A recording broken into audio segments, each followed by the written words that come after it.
Lingua Britannica is a podcast that uses ethnographic interviews to study language use in the extreme metal community. We are studying a music scene known for its love of themes and topics generally considered offensive, and it is likely that some episodes will touch on topics or opinions some listeners may find tasteless or ethically problematic. Ethnographic researchers aim to adopt the interviewee's point of view so that we can draw out and study the attitudes, beliefs, and practices that are important to them. We want to make it clear that in presenting these conversations here, we do not endorse any of their content. Our aim is to explore the thought processes behind language use in this long-running, international, and yet understudied scene.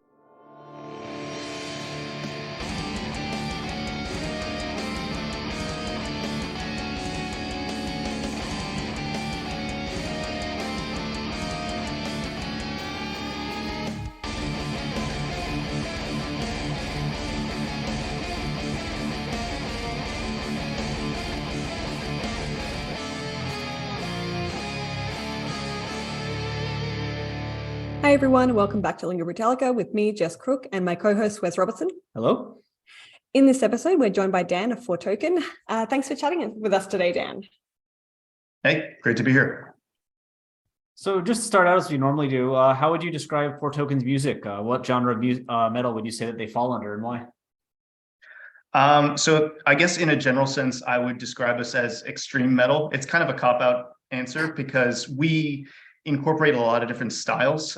So we play aspects of death metal, aspects of technical death metal, black metal, melodic death metal, and it saves me oxygen just to say extreme metal, I guess you could say. And generally people who hear that say, yeah, I got it. You do the screaming thing. It's a nice catch-all term. Yeah.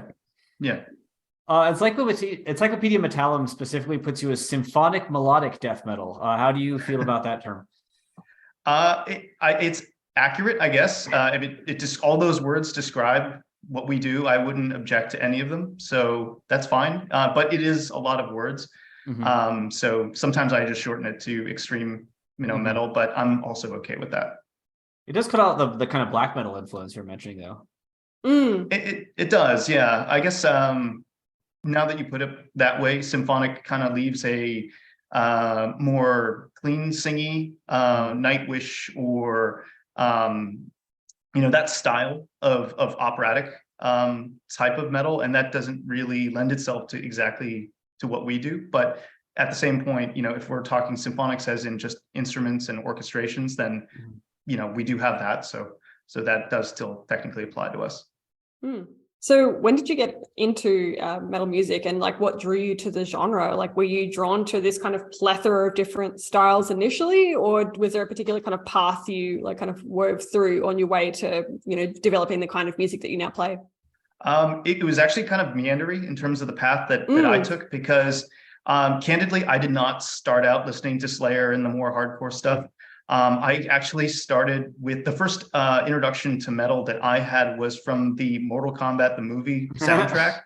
And I thought at the time that there was a song where it was Goro, the four-armed, boss creature thing yelling, but in fact, that was Napalm Death. And so I thought, oh, it's a thing with, and it only took a few years for me to figure that out until I realized, oh, that's actually a style of music. And so that kind of was put on the shelf for me until a number of years later, until I started to dig into it. Because when you're 9 or 10 years old, it's a bit abrasive to listen to. And that's not generally what you're that's what I want to listen to. So it did take me a while to get into it, but it really didn't start to gel with me until I went to college, and people were asking, oh, what style of music do you listen to? And I said, oh, I listen to this stuff. And they said, well, you're listening to the wrong things. You need to listen to this. You need to listen to some At the Gates and In Flames and Nile and Origin. And at that point, it was just like a geyser of, awesome music. And that's when I just kind of got sucked into metal as a scene in general. So that's kind of how I got into things. Did you pay any attention to the lyrics early on when you were listening to that kind of music, or what kind of solidified your understanding of the styles and the types of language that appear within metal? Initially, I didn't really pay attention to it, but then when it came time to, because I was friends with a bunch of individuals who were in bands, and they were needing a singer because there wasn't a singer present. I said, hey, I think I can do that. I've heard it. I think I can mimic these sounds. And that's when I started to realize I don't know what to do. And so it made me think, well, maybe if I just take a look at what's being said, that'll give me an idea of what to do during these different practice sessions or when, we're all hanging out and jamming. So that's when I started to pay more attention to what the vocals were. So you just went kind of sight unseen saying, I think I can do this, and put it out? It was more just kind of like, we're all hanging out and playing music. Well, at least everyone was except for me and just a few other people, but I wanted to be included because it seemed like fun. And so that's how it started for me. Interesting. So based on that, did you kind of like develop then after that, like a kind of idea of like what defines kind of metal music and lyrics in particular, like what makes them kind of recognizably metal and not, say, indie rock? And not to be kind of like oversimplifying metal lyrics, but it always seems like there's a aggression outward more so than inward. In a lot of different other styles, it seems like it's kind of reflective in thinking like, oh, I screwed up, I did something wrong, or I wish I did something better. And I think it's okay to swear on the podcast. It is. Yeah, 100%. With metal, it's like, instead of it's like, oh, woe is me, it's like, oh no, fuck you. This is your fucking fault. And that's more kind of like, I guess, empowering to be less restrained with that aggression, I guess you could say. So it's a bit therapeutic. So in that same, do you think that like if you were to put metal lyrics and non-metal lyrics next to each other, you could differentiate the two? I think you used to be able to. Okay. As the genre is kind of evolving and there's more different styles of music, the lyrics that are being included are a lot more nuanced and a lot more open. So I think that at one time you could, because like there was your traditional gore lyrics, or there was your Viking stuff, or there was your power metal stuff. But now it's a little bit more broad in terms of what is considered metal. It seems like actually anything can be metal at this point. It's just how the vocals are vocalized, right? What is that bite and that way that you pronounce the different syllables. Well, I suppose this is a topic that we've kind of been unpacking a little bit over the last couple of interviews that we've just done. Do you think though that like, if you say anything goes, like, can then, let's say, like sincere romantic stories be integrated into like recognizably metal songs and lyrics without being taken as a joke? Sincere. Yeah. Well, they could be. I don't see any reason why they couldn't. It would just have to be, because I mean, let's be honest, a lot of people don't even pay attention to what is being said. So if let's say you were saying, like Pride and Prejudice or something like that, and that was saying like death metal growls and such, I don't think that people would really know. And those that did know would think maybe it's, for artistic reasons and it serves its place. So I think you would get, a pass on both fronts. I guess then why do you think no one's doing it?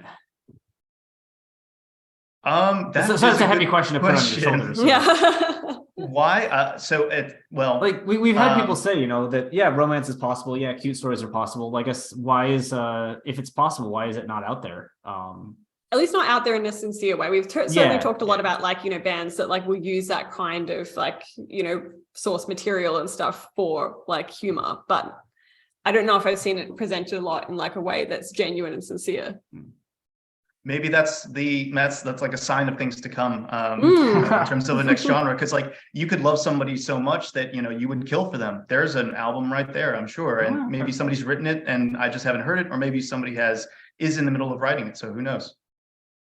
I suppose that brings up the next like logical question then is like, if you were to write something that's clearly like, very like deeply romantic, does it have to be balanced out then like with something that's more brutal, like, let's say murder?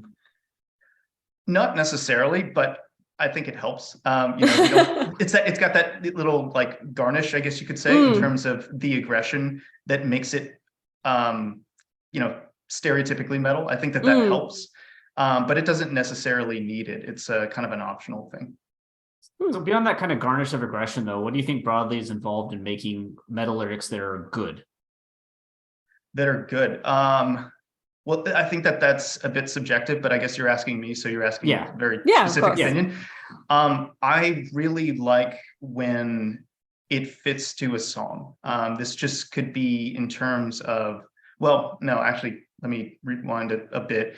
I like when it's not overly verbose and wordy, because if you try to say too many syllables within a line or a meter, it sounds too much. And it's like, for me, I kind of fixate on that doesn't sound right. And then I'm hearing the melody in the song and I go, ooh, that doesn't fit right either. So it's got to have that nice balance of, it's got to fit rhythmically within the song. But when it comes to the lyrics themselves, or the vocals themselves, I like when there's a degree of flow to it. And for me, the use of vocals, it's almost like I hear people say like, oh, it's like a percussive instrument or it's like a guitar. I think it's actually kind of like a bass guitar. And I say that very specifically because a bass guitar can be kind of like a low rumbly sound or a mid or even a high timbre as well. So it really depends on how you want to use your bass guitar voice in that aspect, because it could be more rhythmic or it could be having a texture to the music. It really depends on how you want to construct things, and the lyrics are just the notes to that instrument. Okay. Interesting. Well, then, like, other than just, I suppose, like lyrics not fitting their music, is there anything that can make lyrics bad for you? Not especially. I don't really. I think that lyrics use and lyric writing is kind of a personal thing. So I don't really think it's fair to say you can or can't do that. Initially, I did have an opinion where I thought I don't like those lyrics because of they don't really make sense to me. And then I kind of had a little bit more time to chew on that thought, and I realized, wait, that individual speaks 5 languages. Who am I to judge as somebody who speaks just one English and probably poorly? I can't criticize that person for writing something, that is not as intelligible as I would like it to be. So you've never like listened to a song and then checked the lyrics out and been like, oh, I don't like that song as much as I used to? Well, not really. But I would say there have been instances where I've checked out the lyrics and maybe they were a bit, let's say, in pointing a finger that they probably shouldn't be pointing a finger at and stuff. And so when you get into like NSBDM stuff, that's when you see that, you're like, oh, okay, stay away from that. But anything else that's not just outwardly hateful with an actual target in mind, I think that is fair for me. That it's all good. So, I mean, a lot of research has talked about, metal as is it real? Is it fantasy? Is it promoting violence? Is it not? Given that you kind of have a mythical folklore kind of style to the lyrics you do as a whole, how do you kind of fit in this? Like, do you find the lyrics you write to be something personal that you feel has like a personal meaning and a message you're trying to convey, or do you feel that the lyrics are more kind of entertainment, something that is disconnected from you as an individual? With the first album, I was a little bit more, I guess you could say, invested with the different stories that I was choosing. So I don't know if I'm getting into a question you're going to ask later, but the band name and the album title are supposed to go hand in hand. So Foretoken means it's a sign of things to come, and that goes hand in hand with the album title. So in the first album, it was Ruin. In the sophomore album, it's going to be Triumphs. So it's Foretoken. It's sign of ruin to come, sign of triumphs to come. Mm-hmm. And you can think about the title as kind of like a thesis for a just overall arcing statement. And the songs kind of provide like exhibit A, exhibit B for the reason why this is a really bad thing, as in this will provide ruin in your life, or this will be a triumph, but is it really a triumph in your life? And so based on the overall, I guess you could say, album, thesis, so to speak, it really depends on how invested I am on that point. And so with Ruin, I was thinking about, what stories are about characters who have either been all in and they did something for the better or the worse of their life. And I wrote the album to be more about things or stories that characters had effectively made a lot of bad decisions. And so for me, it was because they were thoughts that I had in terms of I had tried to empathize and put myself in the character's shoes. It was a little bit personal, I guess you could say. And then with the second album, it was more just talking about the collateral damage of a victory, of an ironic way to say, triumph. I did it. I'm still alive, but at what cost? So, fortunate for me, I don't think that I've really had so much awful stuff happen to me where that really can be a take that I take personally. So in a way, I don't know if I'm somewhat getting to an answer to your question, but in essence, it's personal, as in it's my thoughts, as in I'm trying to think of an argument for why this fits into the overall theme. So it is my thought, and so it is connected to me because it is something that I thought of. But it's not so much like there's no like massive amount of emotion that are tied to these individual stories. So it's more like an indirect kind of connection to your personal like sense of self in that sense. Was that kind of what you mean? So in the sense that like there's songs don't necessarily directly represent your personal experience, but rather like your kind of thought patterns. Exactly. It's kind of just using it as an example. And it's just an example of something that, I'm just trying to prove a point, and I'm using that as kind of a fill-in for that. What kind of motivated the switch, though, from an album about things you maybe had experienced to an album about things that you said you haven't really experienced? Honestly, it's because I didn't want to do the same thing over again. I felt like this is something so Foretoken started off as kind of like a artistic kind of experimental project. And so with that, the style of lyrics that I wrote and the style of songs that we write shifted a little bit. And so with that change, and then going into the second album, I just didn't want to do the same thing over again, because I was kind of the time spent like just thinking about all of the stories and putting together all the lyrics. It's like almost a year and a half worth of thought. And so at that point I was like, I'm done with this style. I need to mix it up a little bit. So I want something that is going to be creatively interesting for me to go into and to get excited about. Okay, yeah, interesting. Well, you've definitely covered a couple of questions that we had prepared, but we will come back to those and talk about them in more. No, it's great because obviously we're on the same page. But we did want to get into a more kind of in-depth discussion of your lyrics. So let's just, dive right in, right? So we did want to talk about the kind of more common lyrical themes that we've, just been kind of talking around, like, your use of stories from myth, legend, folklore. And, we will get into a kind of discussion of your selection of specific myths, legends and folklore stories in a moment. But before we get into that, we just wanted to ask you what drew you to begin with to just explore that subject matter. Like you mentioned, talking about like, what leads to ruin, what leads to triumph. Why were like myths and legends kind of the vehicle for exploring that as a concept? Sure. So this is actually kind of a path that I put myself on back in like 2004-ish. Wes, you mentioned, I was on Encyclopedia Mattel. I'm looking at the band, and Jess, you probably looked at it too. So you probably saw that I've been in some other bands. And so the other band that I was in sang about Lovecraft. I joined the band, and that was kind of the thing. And so it kind of put me in a little bit of a box in terms of this is your design space. And so I started, when I was writing lyrics for that band, I was writing narrative songs. So that kind of put me into the frame of mind where this is how I do things, or this is the way that I'm comfortable doing things with writing lyrics. So that kind of steered me down the path a little bit.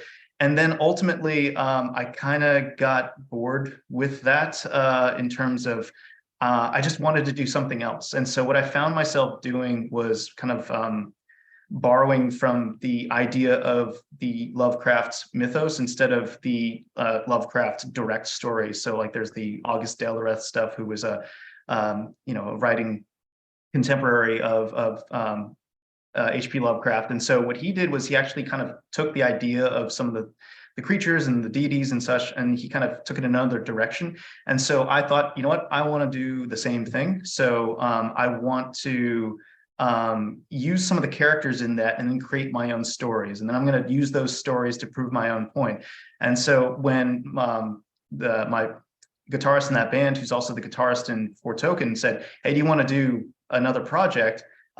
What do you want to do lyric wise? So that idea was in my head, where it was that design space was there for me, and it was very freeing because it's kind of been a long road to where I wanted to go with that, because it allows me to do anything I want to do, because it's drawing from like a global tradition versus just one guy's, his one universe that he developed. So it's a lot more open-ended.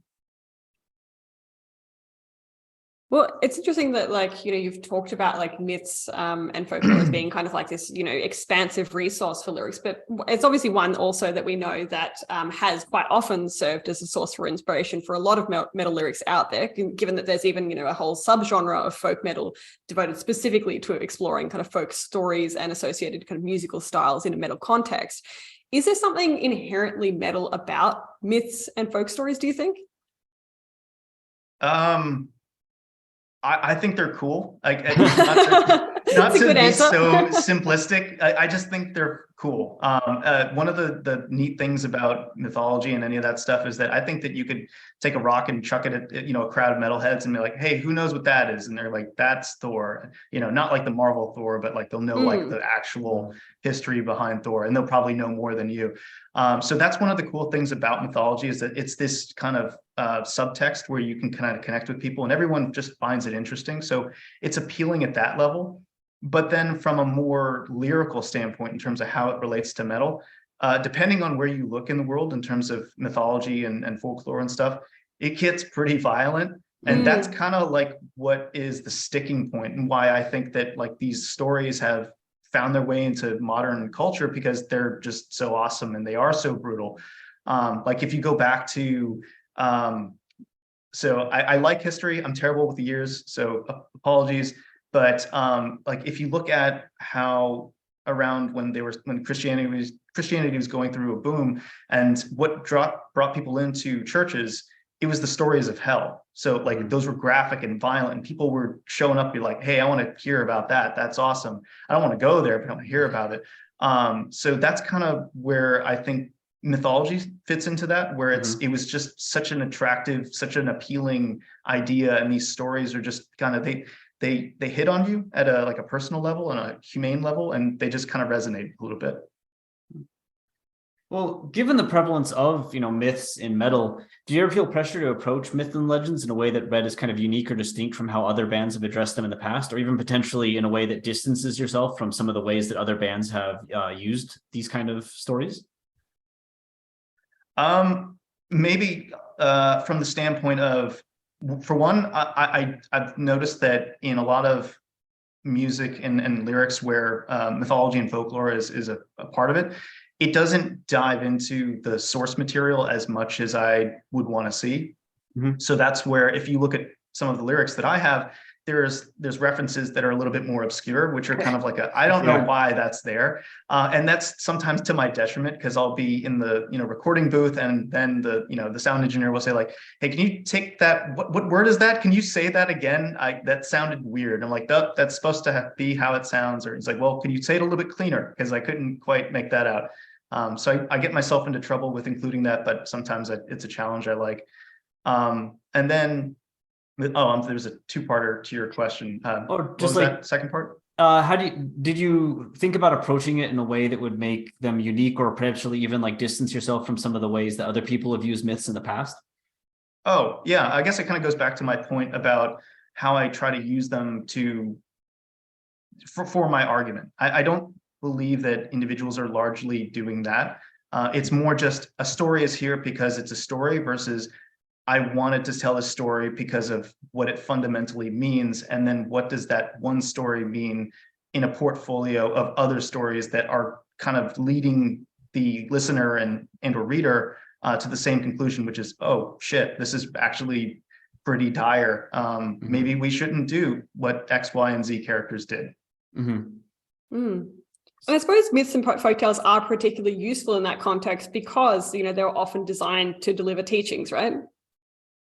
Yeah, I mean, they were essentially designed to, and this is where I kind of find it interesting. This is just like a kind of homework assignment I've created for myself, is that whenever I go into learn more about these individual stories, because I don't know a lot about them off the bat, I like doing research into them from a sociological standpoint, because they're designed to teach, to your point, teach a thing, or don't teach not to do a thing, because if you don't do the thing, then you die, or you starve, or you are met with some sort of misfortune or misery. And so it's interesting to go, oh, that's interesting. It's an interesting story that kind of draws you in for one, but why was it written? What does it symbolize? And why does it stick? And why did it stick for so long? And that's another thing that I try to loosely have written into my songs, but I can't honestly have the expectation that everyone's going to care as much as I do. So really, it's just, again, a thing for me to just find interesting as I'm going through the songwriting process and the research phase. So we do want to dive into and dig into your specific choice of myths and folktales, but this is going to be a big one, so buckle up. Okay. Because, yeah, if you, for the listeners' sake, if you do look through the lyrics for Foretoken's first album, Ruins, we can identify stories from diverse origins, as we've just kind of mentioned. So as an example, the song The Retribution focuses on the story of the wolf Fenrir, who's a son of Loki in Norse mythology that I think most people are aware of. Then Deathless Prison draws on Russian folk tales of Koshai, or Koshe, and an evil immortal man who menaces young women with his magic. There's Hamasha, which is written from the perspective of Achilles, if I'm not mistaken, a Greek hero of the Trojan War. His rage made manifest recalls part of the Sanskrit epics of ancient India, where the warrior Ashwatthama fights against the Pandavas in the Kurukshetra war. Then finally, Indelibility of Iniquity references the Irish Gaelic Samhain festival and associated myths.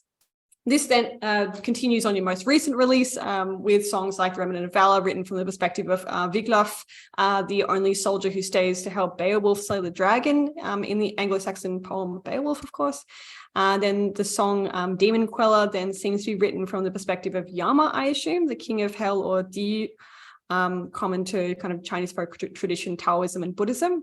Then The Wrath That Weeps focuses on La Llorona, the weeping woman, a Hispanic American vengeful ghost who appears near bodies of water and mourns her children whom she drowned. The Labors refers to the labors performed by Hercules or Heracles, the son of Zeus, and the mortal woman Clymene in Greek mythology. And then Serpent King's Venom draws on the story of Zahak or Dahag, an evil figure in Persian mythology, who becomes a ruler of after the death of Jamshid, the Shah of mythical Iranian dynasty. Then his Riastrad describes the warrior and demigod Cuchulainn in Irish mythology. Devil of the Sea details the protagonist's encounter with Naclevi, a human horse hybrid demon from Orcadian folklore, which is from the Orkney Islands in Scotland. Then drawing on Greek mythology again, we've got the song A Tyrant Rises as Titans Fall, featuring the myth of Kronos, who is destined to be destroyed by one of his children, Zeus.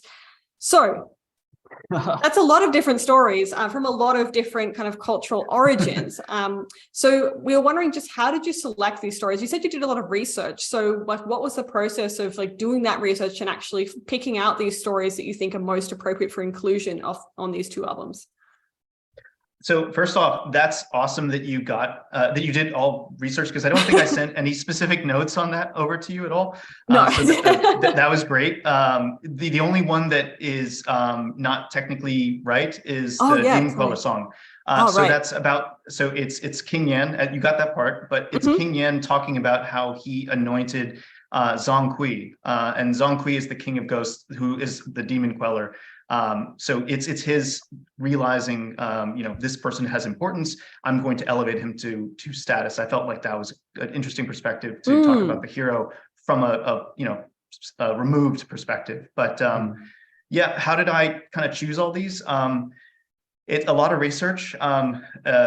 During COVID, which I had a lot of time, I kind of just started taking a lot of notes in terms of different mythologies from around the world, and just writing down who are, and this is kind of a bit cliche, like who are the gods of death, and where did like a lot of death happen, or where did a lot of violence, or something along that sort that kind of stuck out to me. And then I just kind of jotted it down a little bit. And then I have this book of all this stuff. So when I'm thinking about other albums, or just even just albums that I'm writing at the time, and I'm thinking about how am I going to pick a story for this, I'll just kind of thumb through and like, oh, this fits perfectly. This is my exhibit that I'll use in this argument, so to speak. And so that's kind of how I'll pick all these, is that I had to build the file before I could start taking the specific stories out of it. So what kind of motivated you though to seek out so many different stories from so many different cultures, rather than kind of like, we've seen a lot of bands that focus on one kind of area, like I guess Amon Amarth and Vikings being the prototypical example. Why did you want to throw such like a large net here? Because when you take a look at the stories, because kind of going back to Jess's point, like that they're meant to convey, there's a sociological aspect to it. The reason why I picked it is because they're told from that culture's perspective, and that culture is trying to say something very specific. And so that's the reason why I try to mix it up, is because every story is coming at a different type of human emotion and a different type of human thought from a different background, right? They, as societies, developed at their own pace and have different influences which formed their stories, and they're all going to be a little bit nuanced from one another, even if they're covering the exact same thing. And so that's why I think that it's important to have kind of a diversity in terms of using one idea next to another idea, because while they may be very related, they're still going to be nuanced enough that I think that it's important to include them in the body of work, which is the album. Well, although there are obviously stories drawn from a lot of different cultural contexts, the only recurring mythologies that we found across the two albums are Greek and Irish mythologies. Was there any reason for which you kind of returned to these, but not others? I studied classical or classical studies. That's kind of a weird misnomer in college. So learning about Greek mythology specifically. So I have a wider amount of mythology to pull from in that respect. So unfortunately, that's kind of my comfort zone, where I can just pull from a lot. That's where I kind of draw from a bit. And then also the Irish mythology just was interesting to me because if we rewind the clock back to when my guitarist Steve said, hey, do you want to form this band Foretoken? I was just looking into Irish mythology for fun. And so that was the first kind of, I'm starting to build the file in terms of collecting stories and finding this interesting. And that's kind of just where I thought, oh, I just have all these things, and this is kind of where I started. So this is kind of the two main, cultures that I'm drawing from. So what kind of research goes into making sure that when you approach the story of other people or culture, that you do so in a way that feels like authentic or real, or that you actually understand it? Like, does the work you do change depending on how close the story / group is to your own background and what you're familiar with? I keep it fairly standardized across the board, which can be a bit of a headache for myself, because I like to cross-reference things and have at least 3 notable references that validate something as this was absolutely what happened. So that I feel comfortable writing it down and not having one of these expert mythology folklore people in the crowd go, hey, you're lying, or that was wrong. I'm trying to avoid that. I want to be as accurate as possible. And then also one thing, depending on the culture, a lot of people are on Facebook, which is kind of cool. So like I can message, people in Ireland, and say like, hey, do you know about this creature? And they're like, I don't know what the hell that is. I'm like, okay, cool. Thanks for your time. So it allows me to, just check in with a lot of people and such, and just confirm things. I'll ask, I'm not, afraid of asking, different, groups on Facebook who who, kind of look into mythology for themselves as a hobby. So I'll ask them like, hey, what's going on with this? Or can you provide a little bit more background just to offer that, second or third source of validation.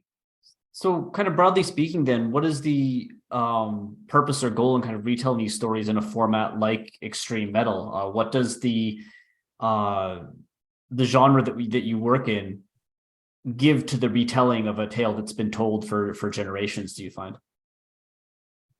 I try to just change the delivery a little bit. I don't know if this is going to be one of your questions that I'm kind of cheating ahead of the line, but one of the things that I do is I mess with the timing. So I'll sometimes start a story in the middle of the story or at the end of the story. So it'll kind of be a bit of a flashback. So what I like to do is I don't like to tell a story in order all that much, because I just find that repetitive and boring. And so that's where I try to take some artistic liberty with it, which is kind of spruce it up a little bit to make it more action oriented in my head as I'm reading through this and thinking, oh, this is cool, because it's kind of creating a little bit more drama to it. Like, I don't know if you've seen the movie Dunkirk, but the movie Dunkirk, it's really like 20 minutes of action, but they just jump around from perspective so much. You're like, wow, that's so frantic and exciting, because I don't even know what's happening or when it's happening. So that's kind of like the approach to lyric writing that I take. Well, a lot of the stories that featured in songs of both ruins and triumphs often involve violent conflict and or war. If we can kind of return to an earlier discussion we were kind of having about, like, why these stories so often get incorporated into metal.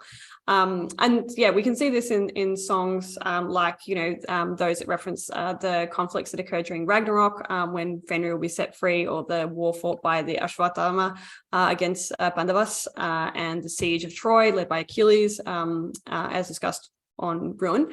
And then on Triumphs, we likewise see references to Beowulf's fight against the dragon, Heracles' killing of the Hydra, Zahak's various murders, Cuchulain's battles, and so on.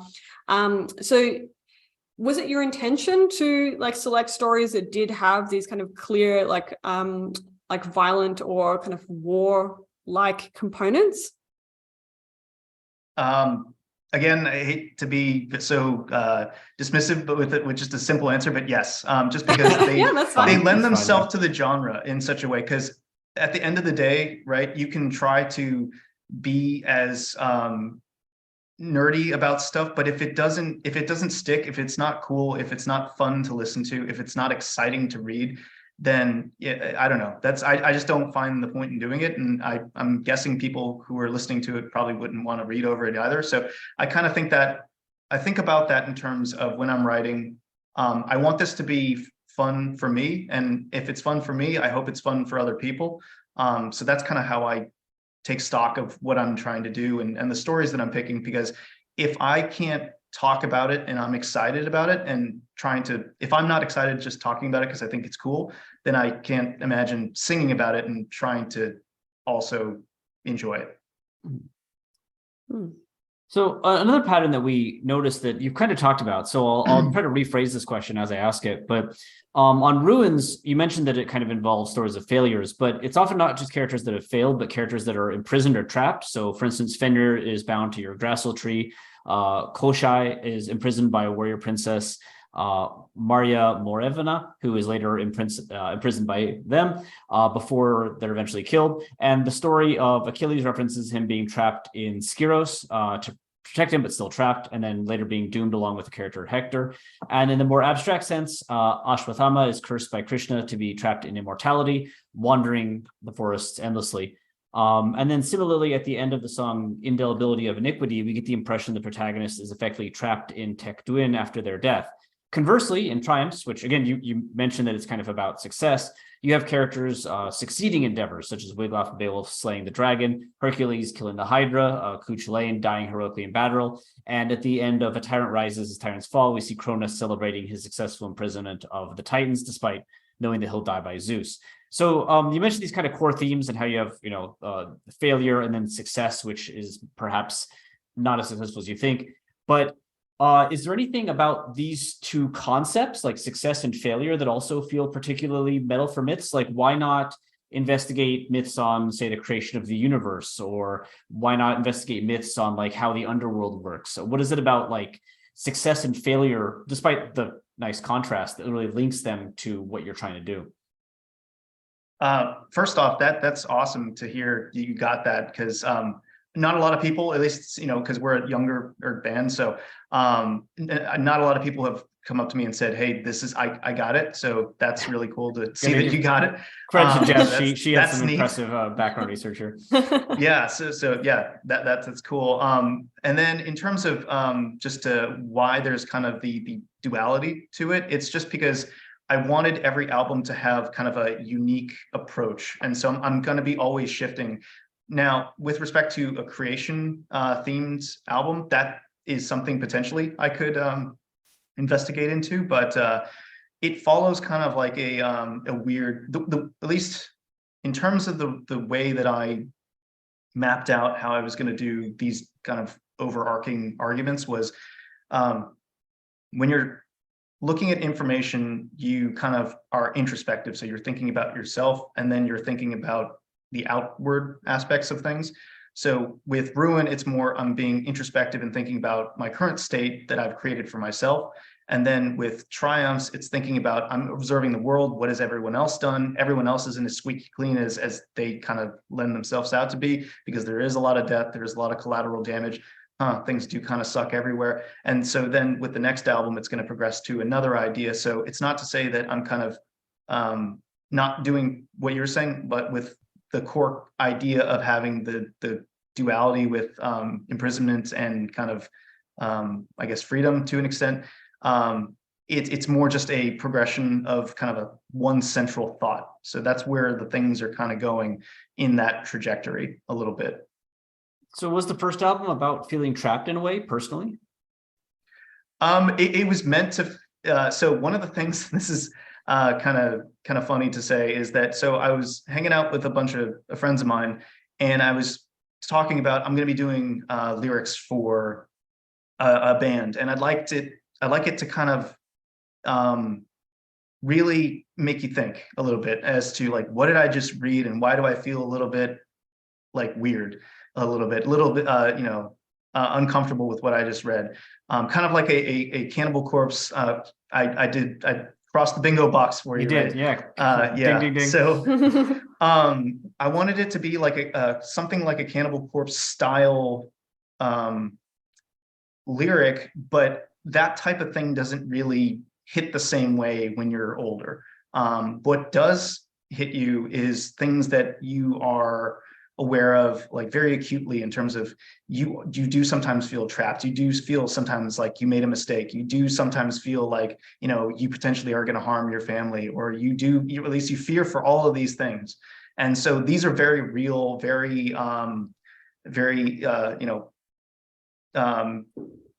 very palatable things that people can understand. And so that's why I wanted to include them in that album, because it was kind of a reflection on like, just what is impactful from a metal lyrical standpoint, when you're a little bit older. Well, moving on to a discussion of your language use, I wanted to talk about your use of perspective, because the majority of your songs are written from the first person perspective, so showing the use of the pronoun I. And we thought this is interesting because most of the songs do appear to be written from the perspective of a particular kind of folklore character, mythical figure, like, Cronus, Achilles, Yama, and therefore, not your own perspective, as we discussed earlier. What do you think is the effect of retelling stories like this from the first person perspective rather than, say, the third person? I think that what makes a lot of the mythologies and the folklore really have a lasting appeal to it is that the characters are us, but like turned up to 11 a little bit, right? They have the ability to succeed like immensely, but fail also as immensely, right? They just do it in different ways, and probably do it in faster and more devastating ways. And so one of the things that I'd like to kind of bring home is that what if you were in this position? It's actually probably very easy for you to put yourself into that position. Like, I'm off going to war. I wonder what that's like. You have, and this is me referring back to Hamartia, where Achilles is feeling trapped initially. I wanted him to feel like I can't get into the battle. I want to get into battle. I'm hungry for it. But then when he actually gets there, he realizes, this actually sucks, and I hate that I'm here, and I'm destined to die. And was this even my fault? I'm not sure. This is actually fairly terrible. I think that's a very human emotion and something that resonates with a lot of people, and that's why I want to kind of take the perspective of these characters, because maybe not everyone thought about what is it like when the battle is over, in terms of when the dust is cleared and everybody's dead except for you, or maybe you are dead and you didn't want to die. That kind of sucks. So there's a little bit of ignorance on that, and so I wanted to highlight that a little bit more. So when you write in that perspective, do you always select characters that you feel you can adopt the perspective of? Like, have you ever started down writing about a character and found out you didn't kind of identify with them and toss it to the side?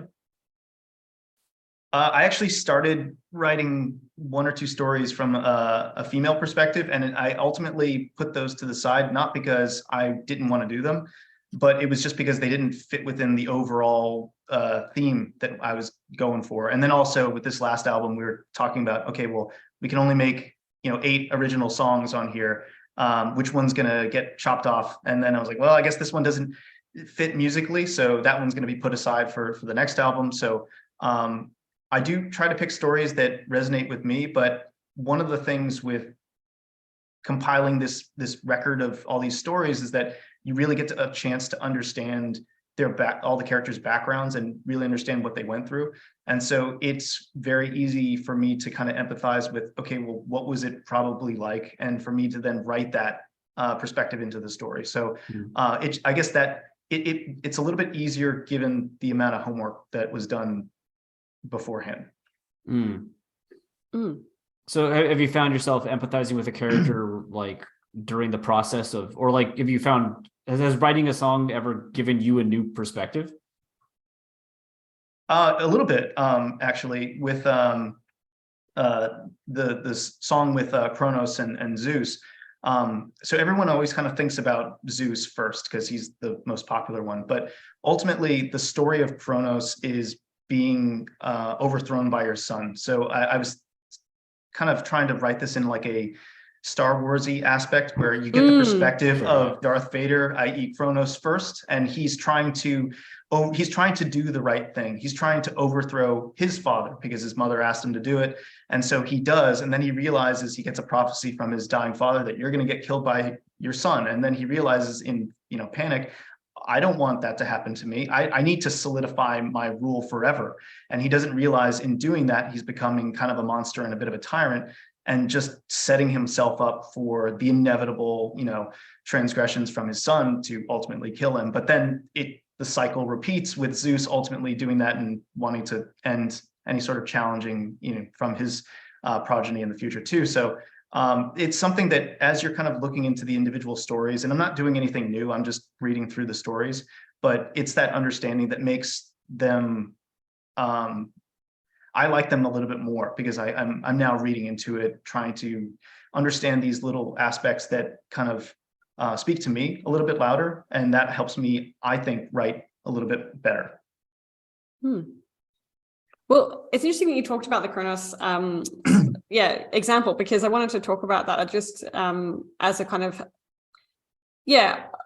along kind of similar lines, because we notice that like some songs don't actually directly state whose perspective is actually being taken up. So the listener, or in this case, reader, has to refer to clues, like for instance, about the character's parentage or deeds, to work out who the I represents. So in the example of Kronos that we're just talking about, Kronos isn't actually referenced by name in A Tyrant Rises as Titans Fall, but the song has lines like, my father Uranus came to reign, and shared prophecy, I died by progeny, which, indirectly indicate who the I is. I was wondering, did you intentionally obfuscate the identity of the character whose perspective you take up in each song? Yes, simply because I feel like if you kind of know who this is, you're going to be like, oh, I know this. This is kind of cool. You sit back and you're reading through this, and other people may be thinking like, what is this story about? It's like, I know who it is. Do you know who it is? So it's kind of fun from somebody who kind of looks at it from that perspective. On the other hand, I really don't like it in movies where it's like, all right, so are you saying we have to be fast and furious? And you're like, that's terrible. So I don't think I hate interjecting obvious things into songs when they don't need to be. And a lot of times you're not going to be like, hey, I'm Dan, because it's like, I know you're Dan. Why are you, saying that? We already are aware of who you are. So that part is irrelevant. And if the perspective is from, me, or, me being one of these characters, I wouldn't talk about myself in the third person either. That would be a little bit odd. Yeah. I mean, do you have people coming up to you to like ask whether or not like, their interpretation of like, the perspective is correct in the same way that we've kind of just done? I have. And generally it's been, what is this about? Who is this about?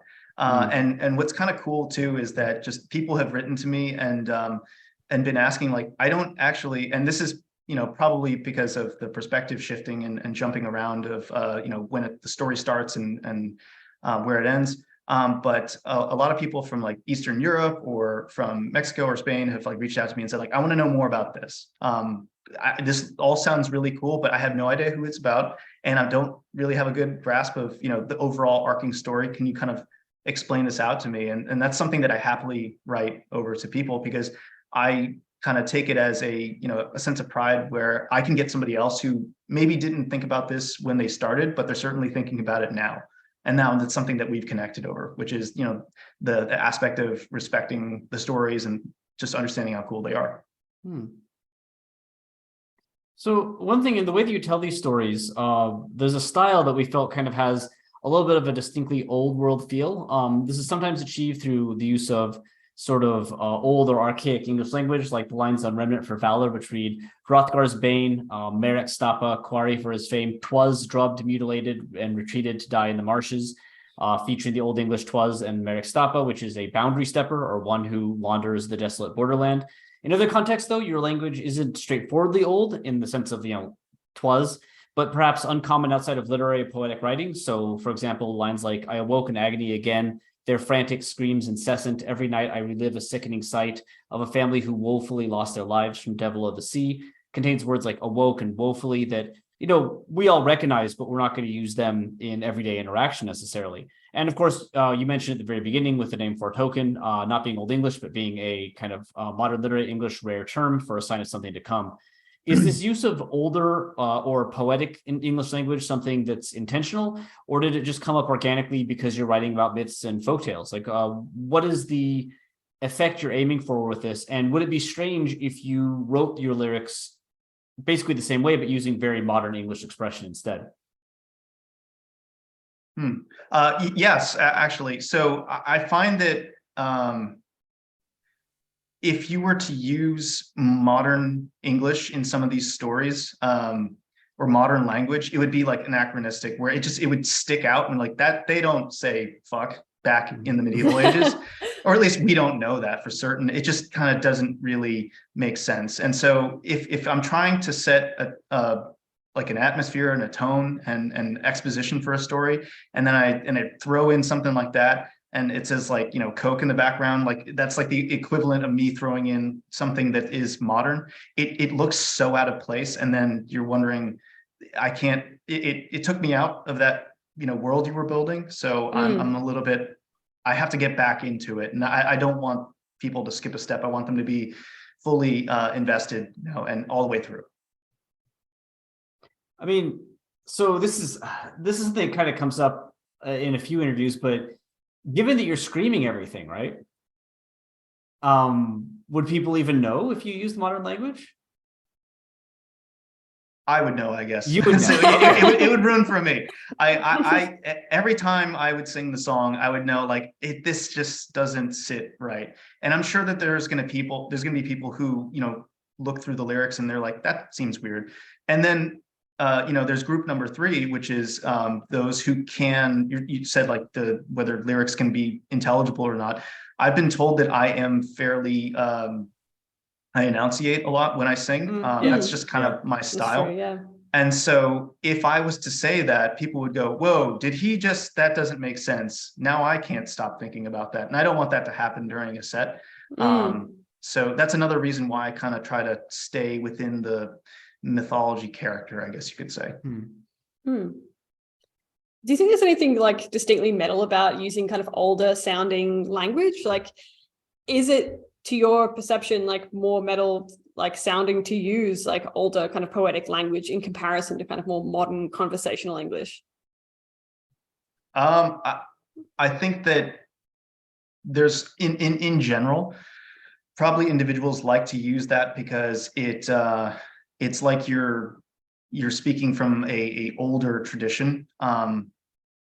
That's probably why, why did Morbid Angel, sing the way they, or write the way they did, they were trying to align themselves with a certain style, and that style from a literary standpoint, kind of, that's how it reads. And so it's trying to, it's wearing the clothes, I guess you could say. It's an outfit, right? So you want your words to be dressed in the style that you are trying to convey. So that's why I think that they probably try to do it a little bit. Does that answer your question? I kind of no, totally, tangent. Yeah, no, totally. Like, because as you say, it is a relatively like common pattern that we have seen in a lot of like metal lyrics, and it seems like there could be like diverse explanations for it, but certainly like I suppose like a want or yearning for like that older time in some way, or romanticizing like older texts, older time periods could be part of it. But of course, there's various different ways that like people can try to generate this older style of language. So we did want to ask, like, how does that happen for you? Like, did it just come kind of naturally, or were you inspired by like the style of prose in particular texts that you might have referenced when you were developing the lyrics? It was kind of inspired.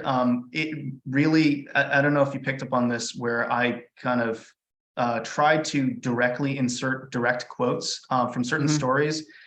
In some of the early, off of Ruin, you can kind of read that where you're like, wait, is that just a direct quote from the Iliad? And yeah, it is. And that was just kind of one thing that I was trying to input there, because there were just certain lines that are really cool. Like, I only wish my fury would compel me to cut away his flesh and eat it raw. That just sounds really cool.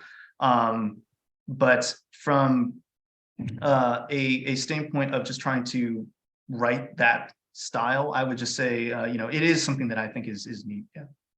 Are direct quotes really tricky though? Like, what happens if the quote, like the one you just had, is one syllable longer than the riff? Then it's best to paraphrase or just drop the idea, which is something that I've become a lot more comfortable with in the second album, because from just a songwriting standpoint, one thing that I've found is that if you become too fixed on like a line and you try to build an entire, song or verse around it, you're going to make it suck. Like, just throw it away, and then you'll go back to it and realize, wait a second, this is way better than that first line was going to set me down. So you scrap that idea as quickly as you can.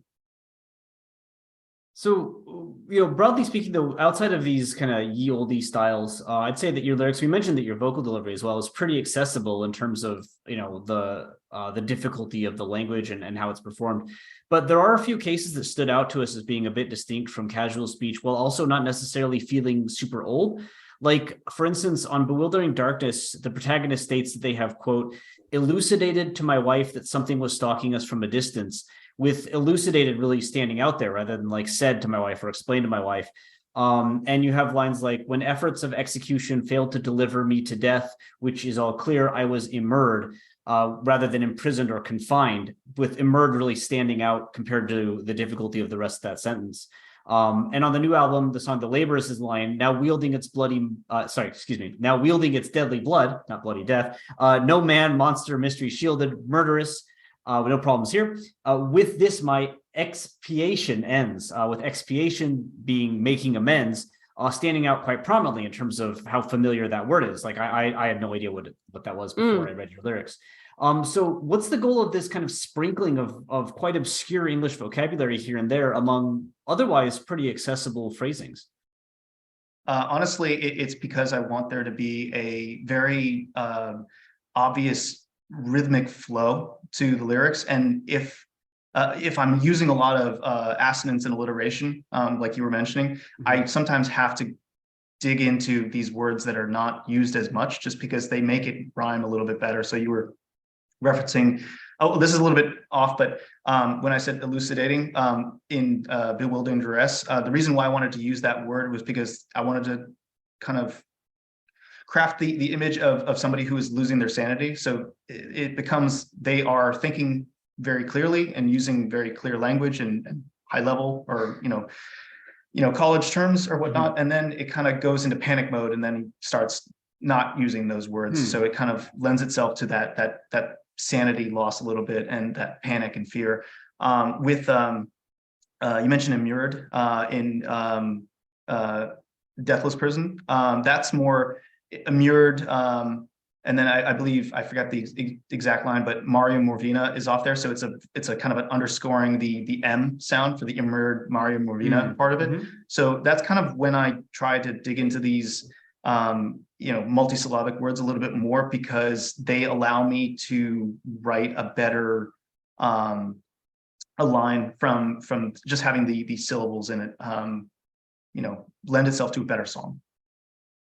How do you even find these words though? Like elucidated, I knew, but immured and expiation, I'd never heard of, and I consider my vocabulary to be decent. Is this, you said you did a bit of study. Is it something that just comes up in the myths, or do you seek these kind of words? I do both. So I read. I don't read a lot though. I'm not going to say that I read a bunch of books, listen to more podcasts now than anything else, because I am lazy.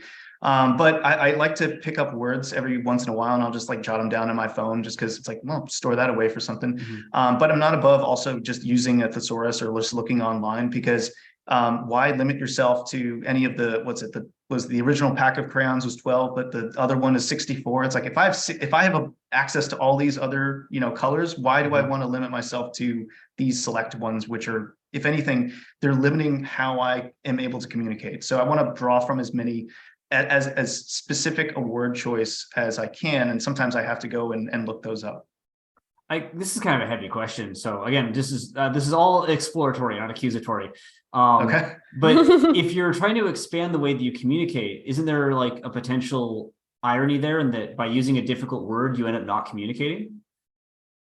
I don't think that I use those words with such frequency that contextually you don't know what I'm talking about. You can infer maybe what I'm talking about, and that's probably close enough for you to go back and think like, I'm going to look up what that word means specifically. Oh, it means something slightly different than what I thought it meant. If anything, it just means it's more specific to what Dan was talking about. I'm not trying to throw in so many of these words where you're looking at it and you're like, I have no concept of what this person's trying to say. I'm not reading a philosophy book. I'm not a big fan of reading philosophy books, and I don't want my songs to read like them, because they just give me a headache.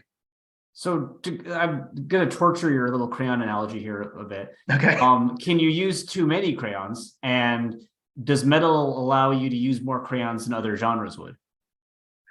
Only if you start to color over the crayons. To just continue the metaphor, right? Okay. As long as you're neat and with it, in terms of, I'll just try to keep this going as long as I can, because I find it funny to me.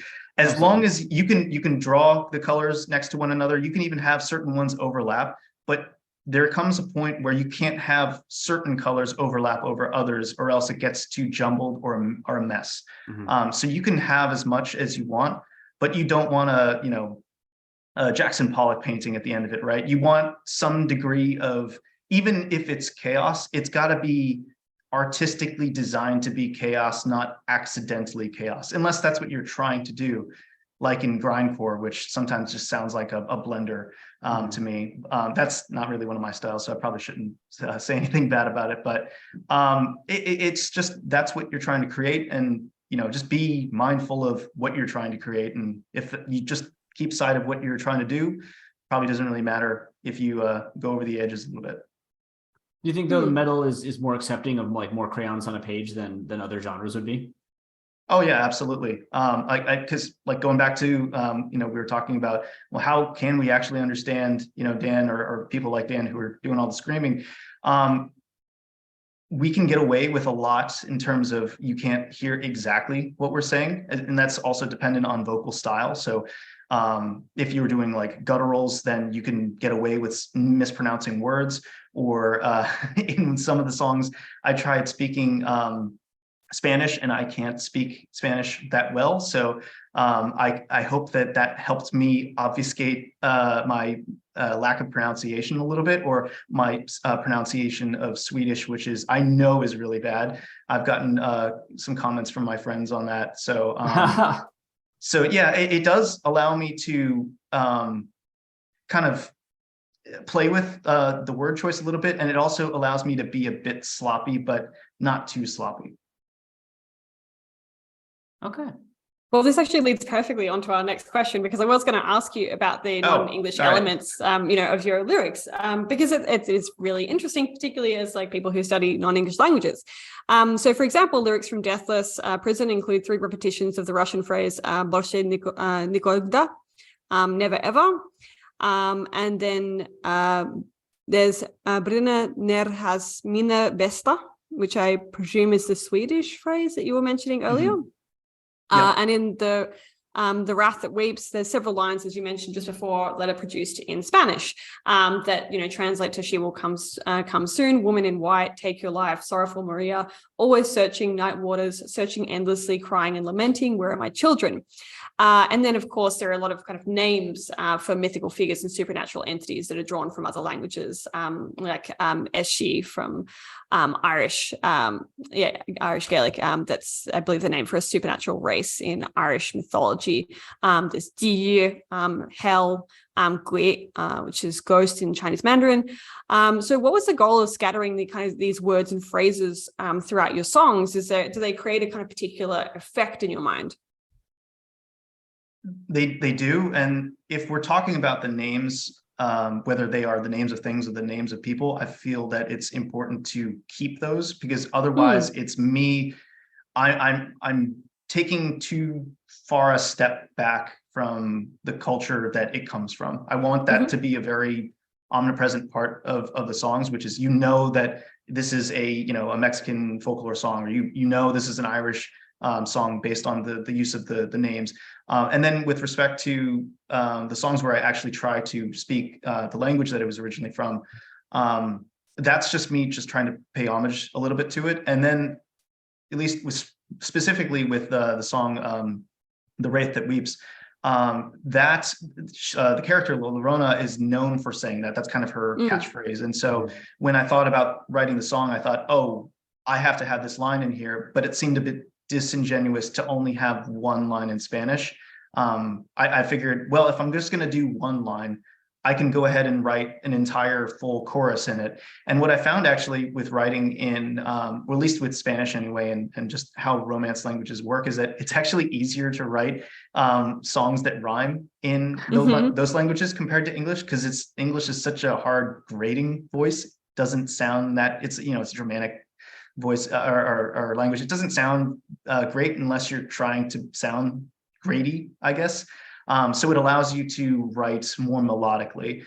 So that's something that I've kind of taken a mental note on. So if I'm writing something in, say, I don't know, Italian in the future, it's going to be a little bit easier than if I try to write something in English from a rhyming perspective.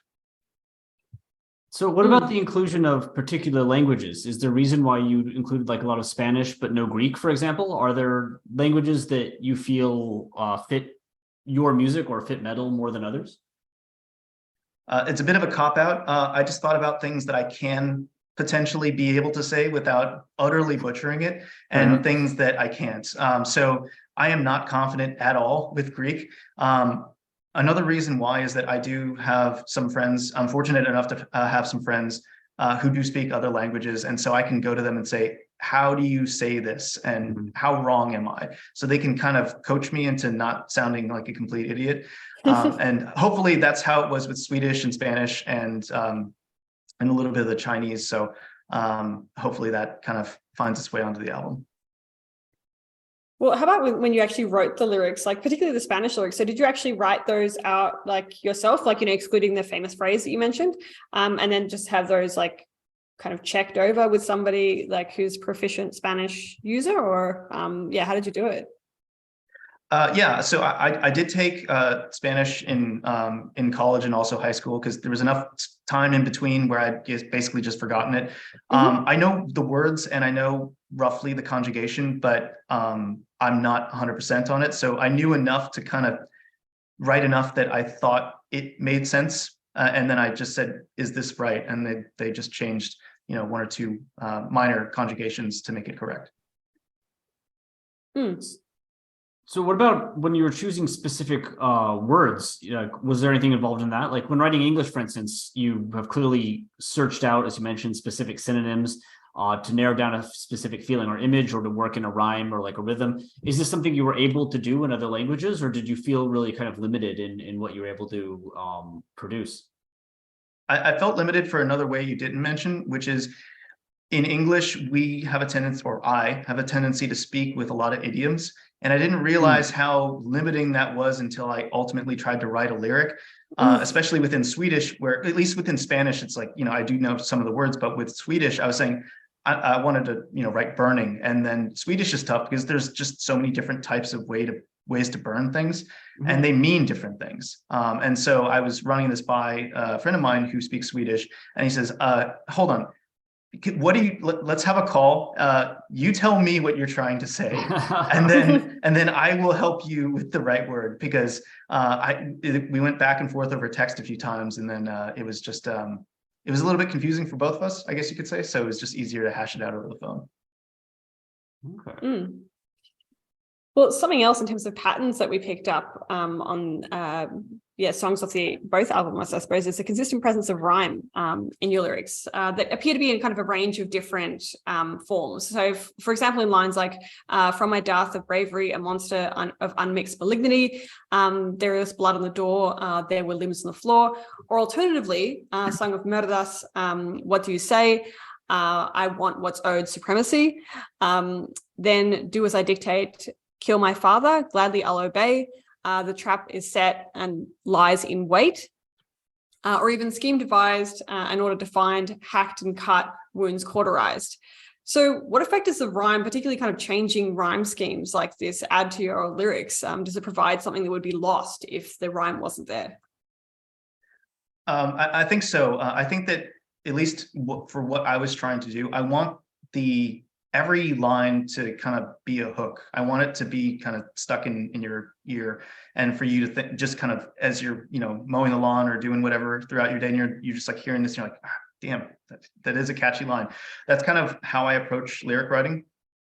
I just want it to be catchy a little bit, because then you remember it. And then this is also kind of an ode to the way that all of these epic poems and such were originally written, which was they are oral tradition. So like, we don't know who actually wrote the Iliad, right? But I imagine that, through that oral tradition, it wouldn't have survived if it didn't have some degree of rhyme to it.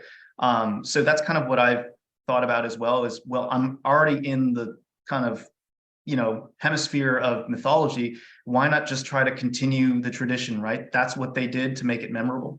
That's something that I can do as well. I'm going to have to work at it though. So it's one of the things that I try to incorporate. That was actually our next question. So yeah, that was knocked out of the park. I guess like there's a lot of alliteration across your albums as well. Is that something that's also intentional, like, or linking back to that poetic form in song titles like "The Wraith That Weeps," or lines like "I emerge as an altruistic opposition, enemies eliminated, elevated to emperor"? Is that the same? Is the goal the same, the motive the same for rhyme, or is something else going on with the alliteration that you use?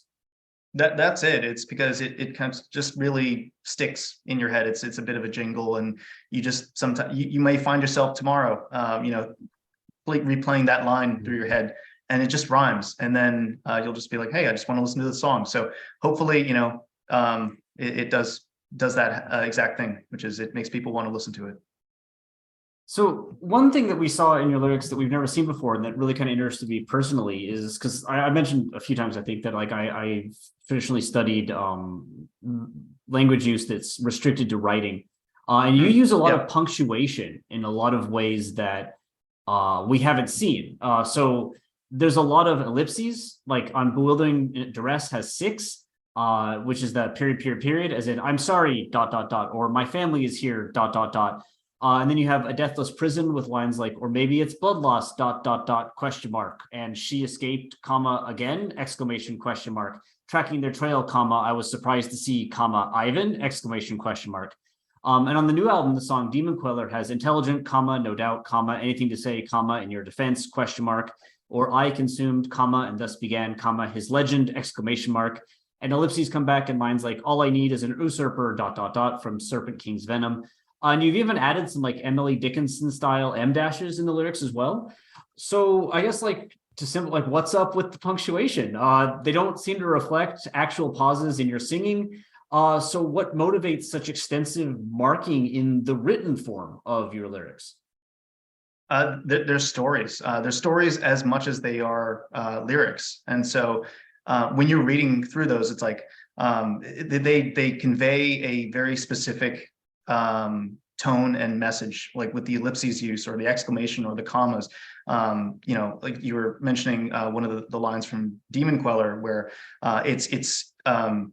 the character Zongqi is being almost like interrogated, right? And so it's like, what do you have to say, for yourself? There's dramatic pauses, and so that's something that I wanted to inject into all of the songs that I write, because there is kind of a theatric component to it that sometimes you can't really get in the delivery of the song, but you can if you read it. So the funny thing about when you probably read it, at least for a lot of people, I'm kind of projecting a little bit, is sometimes when you listen to the song, you read the booklet separately sometimes from the music. You may be doing the two things simultaneously, but in my head, I kind of imagine a bit of a movie.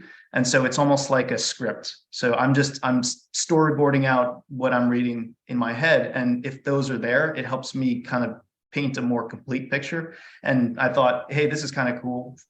Maybe other people think it's cool too. Would you be disappointed if people didn't go to the effort to kind of read through the lyrics as you've written them in the lyric book? Honestly, it's up to them whether they choose to read the lyrics or not. I have friends of mine who they're like, oh, I love your work. Have you read any of my songs? No, never one, and I've known them for like 20 years. So I don't fault people for not reading lyrics or caring about the lyrics. Some people just don't really care. Some people say, you're screaming them anyway. I can't even really understand what you're saying. But the people who do read them, they'll want to, chat with me about it, or even just ask me a question, or like, why did you pick that? Or can you tell me a little bit more about that? I think it's cool. So I value those conversations, because generally, since I have so much to talk about it and they're interested, that it kind of lends itself to a cool conversation to have. What does this do to question though what we understand metal as an art form? Like, because we talk about it as music, right? and music is a audible art form, which enters the ear. But you've added something to your art which is not audible. So what happens? How does that change the purpose of the lyrics as part of, or the function of the lyrics as part of what you do with Foretoken? If there is something that is literally lost, if someone has a perfect ear and picks up all your lyrics and writes them down word for word, they still haven't written down your lyrics, right? So what does that complicate? I'm kind of dropping a lot of responsibility on you here, but no, does that's that complicate fine. Our definition of what music is? Yeah, that is a lot. I guess if I'm trying to piece together a response to that real quick, I'm just saying words to buy me some time to think. I guess it's really just, if you think about music as art, right? It's a grander picture, right? There's the frame, there's the placement on the wall, there's the actual picture, there's the negative space, there's used space, there's the shadows, there's the lighting, there's where you're sitting, and there's the overall curated stuff in the same room, right? All of that stuff is an album. It's the jacket or the sleeve, it's the background, it's the lyrics, it's the lyric book, it's the color of the album, it's the color of the LP. Every single aspect that you can absorb with your senses, with your ears, with your eyes, tactile, that's all part of the art. And that's what's really cool, is that when you get, here is the final art, there's a lot more to it. And sometimes it's kind of like the whole blind man elephant analogy, right? Where it's just like, I'm touching a snake, and it's like, I'm touching a tree, it's like everyone's looking at one different thing. But if you were looking at the entire thing, it's a big elephant, and that's a that's a really cool looking elephant. So I guess that's kind of where I'm going with it, is that, you know, metal and just music in general, there's more to it than just the auditory component of it. There's also the music videos, if there are any. There's also every aspect of it is part of the entire package. Wow, for Off the Dome, that was a really good response. Yeah, no, I like that. Thank you. Yeah, Smashed it. legit. Cool. Well, to completely change tack, let's talk about what's missing from your albums, which is swearing. So we didn't see any swearing except shit on the new album, and that's in the Nagelfar cover. So why did you avoid swearing so far? And was it odd to have it appear for the first time in this way, even in the context of a cover? Like, did you realize that this would break with the trend that you'd established? It goes back to the whole anachronistic, you know, use of language. I just generally don't like to include it. That said, though, different bands that I've been in have done a lot of covers, like the Nagelfar cover included. And I do enjoy, you know, if you're yelling out to crowd and you're like, you know, you're singing out like stripped, raped, and strangled. Oh, that's Cannibal Corpse reference number 2. Yeah, so there's a lot of, you know, swear words that we do say in some of the songs. That's not something I feel like I need to put in there. So it's just something that I haven't really. Not to say that I kind of have an aversion to it. It's just that from the context of writing out a story and the delivery of it, it also kind of limits you in terms of the different sounds, because, you know, like shit and fuck and whatever, it limits you phonetically in terms of what can proceed afterwards. And so it's going back to, why do I want to create a box for myself? If I'm already going to try to go in utmost number of directions, why do I want to make this harder for myself? Why do I want to restrict myself just because I just really wanted to say a curse word? That's generally why I steer away from it, because I'd rather work myself away from a corner rather than to it. So was there any hesitation in doing the cover of the specific song, though? We're like, oh, dang, we're actually, you know, like, this is going to be our first swear word on this project. Maybe we should. Oh, no, I love that song. So no qualms here. I just, you know, for what I'm trying to do, and not to say I'm above putting curse words. Who knows? Maybe it finds its way into, if I do kind of like a modern retelling of a story, then I could potentially insert those in there. But just, you know, for the sake of having it in there on the cover, like, you know, I like the song. It sounded cool. So yeah, it's in there. Well, you mentioned earlier that, like, you know, if you were to swear, like in, you know, a song that's written based on like a mythical story, that would kind of take away from the listeners, like, immersement in that story, right? But do you think it would also like cheapen the kind of message you're getting across?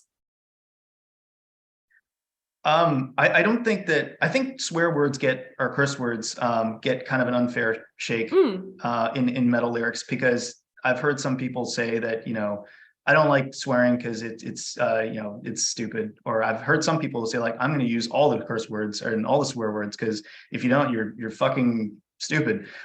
So I hear both sides of the argument there, and I think it's however you want to sing, however you want to you know, articulate what your message is. If it happens to be very blunt in terms of, like, you know, fuck that person, or, you know, if you wanted to, you know, not essentially use curse words and you wanted to just use, I don't like that person, you know, as a kind of a substitute, then that's, both of them work. But, you know, it depends on specifically what you're trying to say.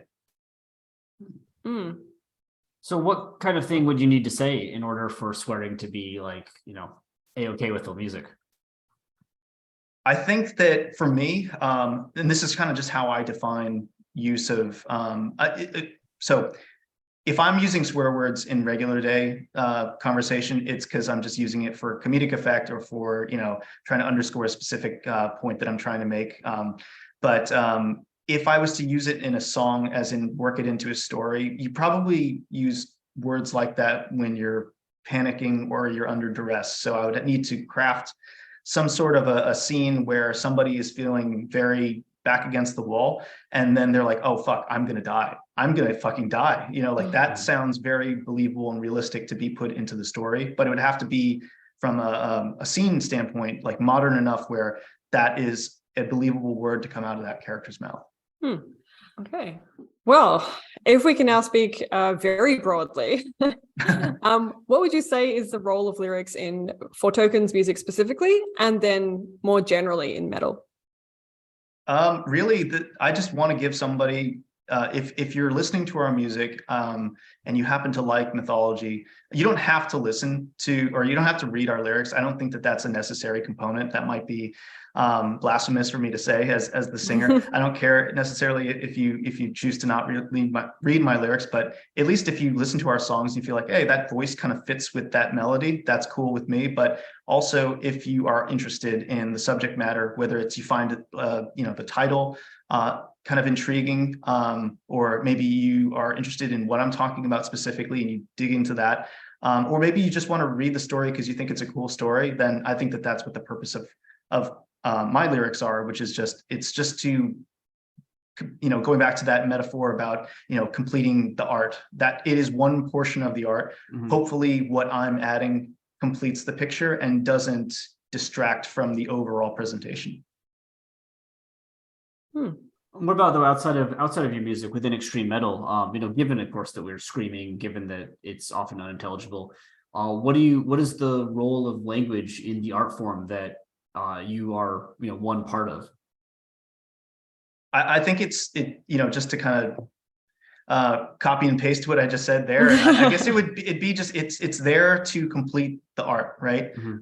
However you feel that needs to be completed is up to you. And that's kind of what's actually really interesting, not to open a can of worms on that subject, but it's how does everyone view art as complete, right? Is it by me just making sounds? I may not have lyrics at all. It could be me writing, War and Peace and just screaming it at you for like 55 minutes. Or it could just be, there's, a mix of songs of lyrics and some are instrumentals, or, maybe there's just one song and I just say like a word. That's art too. So it's however you view, what that's supposed to look like in terms of it being a finished piece of art for you. And ultimately it's for the listener to think, yeah, I get it. That's cool. So this interview should drop just after your newest finished piece of art comes out, ideally. Where can people go to check that out? It's super confusing nowadays because there's all these different social media platforms. So I'll just throw over a link that has a link to all our other links, and that should be the table of contents for you to track all that stuff down. Awesome, and that'll be in the episode description. But do you guys have do you have a official website or a Bandcamp that you recommend people going for looking at merch, etc.? Oh yeah, we have a Bandcamp, and you can get our stuff off of the Prosthetic Records web store, or you can get it off of the Night Shift merch web store. There's specifically on the Night Shift merch store, there's a really cool shirt that I'm really proud of that we got up there. So yeah, if you're interested in supporting us and maybe you don't want to listen, or so you don't want to buy our music, but you maybe want to buy a shirt, that's a way you can support us too. So check that out. And do you have any plans for touring or? We do. We are trying to piece together a full-time act. The challenge, though, is that we have Hannes Grossman he was ex-Necrophagist, ex-Obscura, to do the drumming for our albums. So we have to effectively find somebody who is as good or as good enough to be somebody who can perform that to a level where we feel like that is a justified stand-in for Hannes Grossman, or who knows, maybe he'll actually join us in the future, but no guarantees on that. So we'll see. Awesome. Yeah, that'd be sick. Yeah, are there any kind of final thoughts you'd like to leave us with before we wrap up? It would be look at more lyrics. There's a lot of people that spend a lot of time, myself included, in varying amounts of time, in terms of writing out lyrics and putting together composition, organizing them in terms of how they fall in an album. And sometimes people think about, well, how does the melody fall within an album? But there's also the lyrical content of why was this message said here, or why was this message said there. I think that all really does impact the overall takeaway. And so if that's something that I could leave with people, it's just take a look at that. We've got eyes and we've got time. And if we like metal, which we all do, just take a look, and maybe there'll be something a little bit more to take away from it. Do you think that, like, speaking broadly, over the last few years, meta lyrics have kind of improved on how much there is to take away?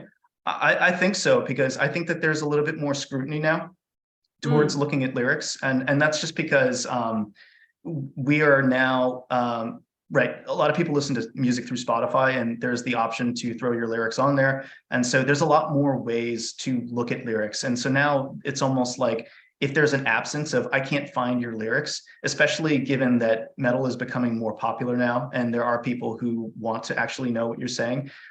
If it's not there for them to find, then they're going, hey, where are the lyrics at? Even if they just want to have the ability to look at it, but they don't actually do it. So, like, does that put pressure on you? Conversely, like, do you feel nervous? Not really, because I do this for me. At the end of the day, if no one took a look at my lyrics, then that would to some degree disappoint me. But at the end of the day, I kind of just like doing it. So I was going to do this anyway. So you're stuck with my lyrics whether you wanted to read them or not. Well, here at Lingua Brutalica, we are very pro reading lyrics. Yeah.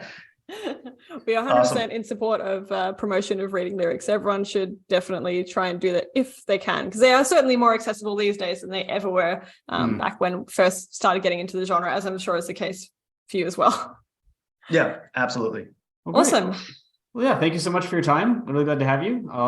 And yeah, can't wait to hear the full album. All right. Looking forward to it. Thanks for having me. Have a good one. Yeah, you too. Thanks. Thank you for listening to Lingua Brutalica. We hope you enjoyed it, and we hope you stay tuned for our next episode. Before we leave, we just wanted to acknowledge that this podcast is recorded on the unceded lands of the Wurundjeri people of the Kulin Nation and the Gadigal people of the Eora Nation. We pay respects to their elders, past and present.